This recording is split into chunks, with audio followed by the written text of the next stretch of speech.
Merci de votre fidélité. Le Premier ministre Matata Ponyo vient de totaliser 2 ans. C'est depuis le 18 avril de cette année qu'il vient de totaliser 2 ans la primature comme chef de gouvernement de la RDC. Quel bilan ou le bilan est-il mitigé? On en parle dans Ça fait débat. Et puis la République démocratique du Congo et la République du Congo, ici Brazzaville, 2 pays en bonne coopération. Mais pourquoi ces refoulements des Congolais de la République démocratique du Congo, de ces pays-là? Alors on en parle dans Ça fait débat avec plusieurs experts, acteurs politiques, nos invités qui sont déjà ici sur ce plateau.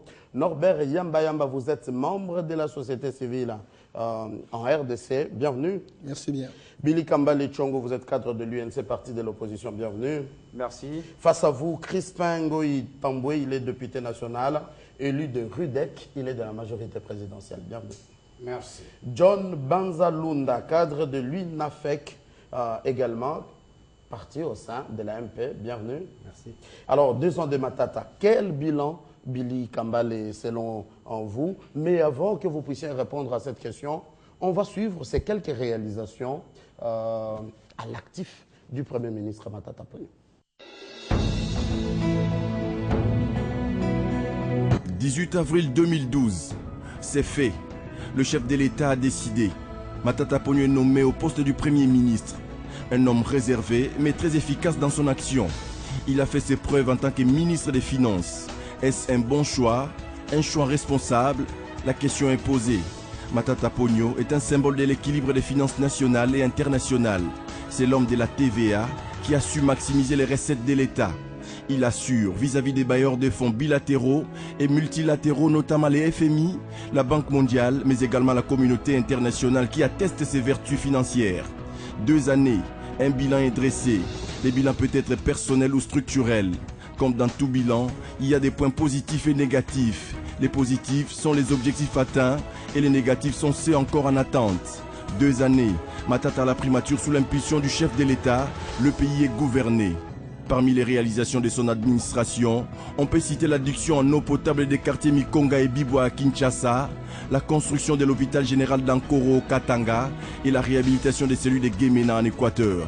Le lancement en mai 2012 des travaux de construction de la centrale hydroélectrique de Zongo 2 qui va desservir en priorité les provinces du Bas-Congo et de Kinshasa tandis qu'Inga 3, l'étude est bouclée. Sur le plan éducatif, 1000 écoles sont en réhabilitation et ou en construction à travers le pays. 450 d'entre elles fonctionnent déjà et en santé, 1000 centres sont en construction. Transco, doté de 300 bus, est aussi un exploit à mettre à l'actif des Matata Ponyo. Un autre lot d'une centaine de bus est arrivé dans la capitale pour progressivement remplacer les tristement célèbres 207.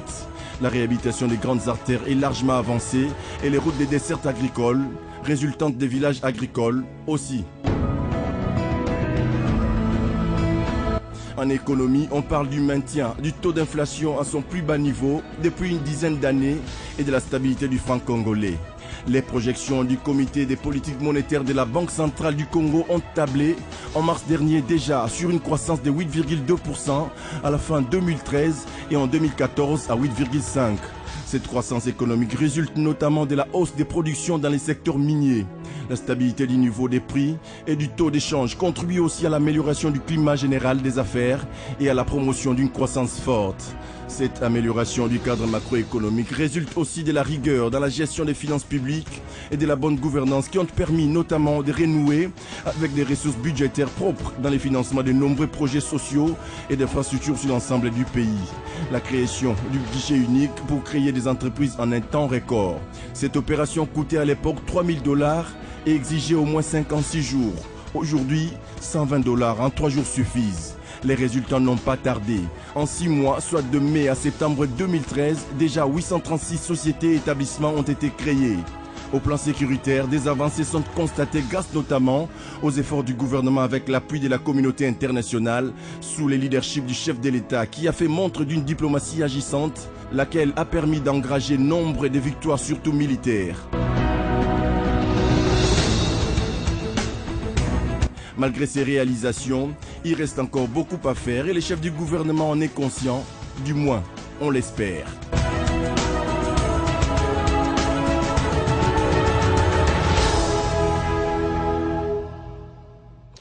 Ça, ce sont les quelques réalisations du Premier ministre Matata Ponyo. Alors, Billy Kambale, vous êtes cadre au sein de l'UNC, parti de l'opposition. Quel bilan vous faites ou, selon vous, la rigueur de Matata Ponyo aurait payé? Ça a donné des bons résultats? D'abord, c'est un bilan négatif. Il faut que nous soyons honnêtes. Parce que je viens de suivre les reportages. Vous vous rendez compte que on ne nous a rien montré comme réalisation en réalité. Tout ce qu'on nous a montré, c'est des anciens bâtiments auxquels on a juste mis la peinture. Plus de 300 bus. 300 bus. Un gouvernement peut se vanter d'avoir acheté 300 bus. C'est que n'importe quel particulier ici peut faire. Non, ça c'est blaguer avec un peuple. Nous sommes 60 à 70 millions d'habitants. Nous sommes un marché. Nous sommes un marché qui peut être bénéfique et au Congo et à l'Afrique tout entière. Nous sommes un pays qui a des potentialités dans son sous-sol. Nous sommes un pays qui a 80 millions d'hectares, 120 millions d'hectares de terres arables. Même espace que la Chine. L'étude, la projection par rapport à notre développement doit considérer cela comme les fondamentaux solides pour une économie. Quand on nous dit qu'il y a stabilité du cadre macroéconomique, on nous dit qu'il y a maîtrise du taux d'inflation, ce sont des concepts creux. Tenez Mathieu, dans des pays à économie fragile, on ne peut pas se vanter d'avoir un taux d'inflation qu'on maîtrise.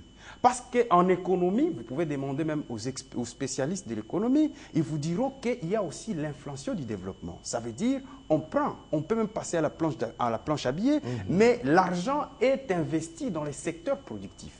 Qu'est-ce qu'on peut nous dire aujourd'hui par rapport à la création de l'emploi? Qu'est-ce qu'on peut nous dire aujourd'hui par rapport à notre économie, d'où nous venons, où nous sommes et où nous allons? Parce que depuis que Mouzito est parti, c'est un budget de 4 milliards de dollars qu'on nous présente. Depuis que Matata est parti. La première année de Matata, il nous a présenté un budget de 4 milliards de dollars avec un déficit de plus de 103 milliards de francs congolais. La deuxième année, vous pouvez lire les rapports de la Cour des comptes. Troisième chose qu'il faut qu'on précise. Matata, si vous êtes en train de voir, on les cote sur le plan international. Non, nous connaissons comment le circuit fonctionne. D'abord, Matata a tué la Cour des comptes, il a tué l'inspection générale des finances pour que l'argent de l'État commence à les mettre dans les cabinets d'audit étrangers pour constituer un petit lobby qui doit chaque fois se lui vanter au niveau étranger. C'est ça, Matata. Donc, c'est un félin qui est en train de prendre tout le monde à bateau. Il a tué le Conseil des ministres pour maîtriser en fait le circuit économique au travers d'une petite structure informelle d'ailleurs qu'il appelle la Troïka stratégique. Une bêtise.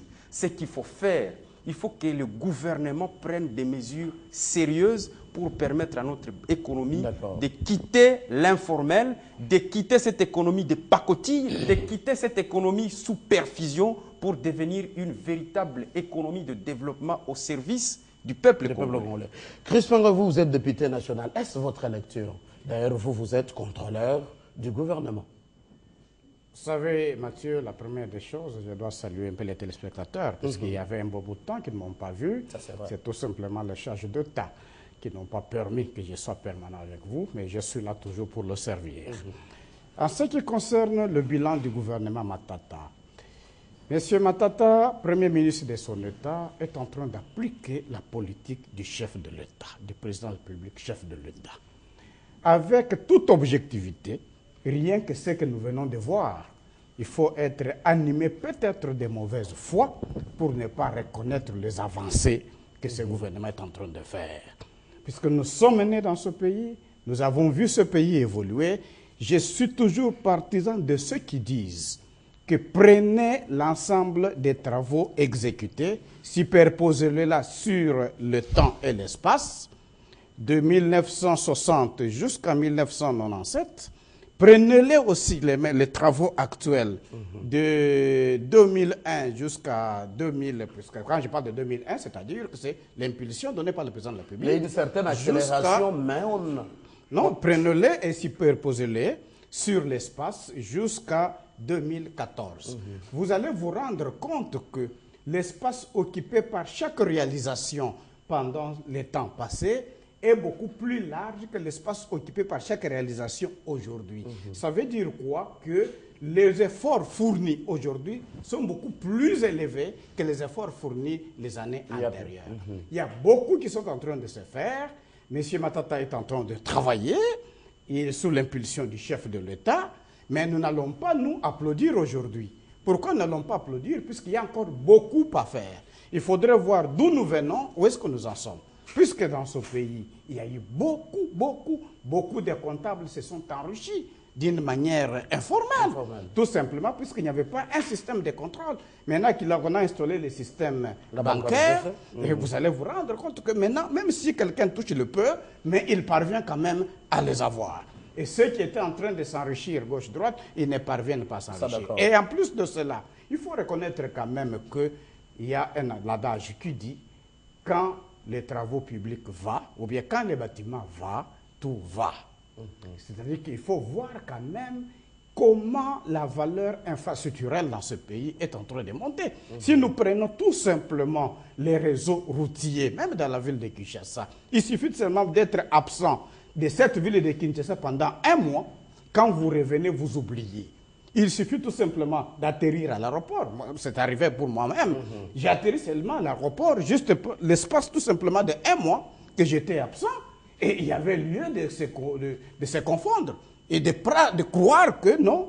J'ai commencé à regarder même à mon ami, mais comme je venais du Japon, est-ce que c'est comme si j'étais au Japon? Voilà, c'est comme si j'étais au Japon. Donc il faudrait quand même avoir cette bonne volonté de reconnaître quand même les efforts de ce que les autres sont en train de faire. Donc il faudrait que tout le monde se mette au travail et notre pays pourra s'en sortir. Donc le bilan Matata est positif. Selon vous. Alors, Norbert Yambayamba, quelle lecture pour la société civile? Vous savez, le débat sur l'action ou la performance d'un gouvernement, ça ne doit pas être un débat politisé. C'est un débat essentiellement technique parce que c'est notre gouvernement. Il est gouvernement de la majorité, mais il est aussi gouvernement de l'opposition. Notre peuple attend de ce gouvernement, que ce soit les opposants, que ce soit les gens de la majorité. Il est important, véritablement, que la discussion se fasse avec moins d'émotion. L'appréciation de la performance d'un gouvernement se fait autour de son programme. Matata, en arrivant au pouvoir, a mis en place un programme de 2012 à 2016. Il a fixé un certain nombre d'objectifs. Les premiers objectifs, c'est procéder à des réformes institutionnelles, politique, pour que véritablement le Congo soit doté des institutions et des mutations qui lui permettent véritablement d'appliquer la démocratie. 2. Pousser à ce que le Congo devienne un grenier agricole, une puissance énergétique, une puissance environnementale. 3. Il faut que le Congo construise une dynamique en mettant en place des infrastructures de base, les routes, les ports, les voies maritimes, les voies ferrées. Il faut que le Congo mette en place une dynamique industrielle qui donne de valeur ajoutée. Est-ce que tout ça était au rendez-vous? Je vous assure, pour faire une analyse par rapport à tout ça, il faut avoir des indicateurs. Parce que j'ai entendu qu'on a construit des écoles, on montre une école, on dit non, on a construit des écoles. Attention, attention, il y a 1000 écoles. J'aurais aimé, lorsque les gens de la majorité qui doivent rendre compte à notre peuple nous disent, sur les 1000 écoles, il y en a combien? Mais croyez-moi, je suis tout le temps à travers le pays, etc. Kinshasa n'est pas le Congo. Et lorsque vous regardez dans beaucoup de provinces, etc., il y a moins d'écoles. Je ne dirais même pas qu'il y a 2%. Et lorsque les quelques rares des écoles construites, vous allez voir don du gouverneur, don du président de la République. Je n'ai pas vu le don du gouvernement, encore que le pays se construit sous base des dons, ce qui n'est pas normal. Et donc, au niveau des révolutions, de réformes institutionnelles, la décentralisation, on est revenu plusieurs fois par rapport à ça. Où est-ce qu'on en est avec les 26 provinces? Où est-ce qu'on en est avec les communes, les secteurs, les villes?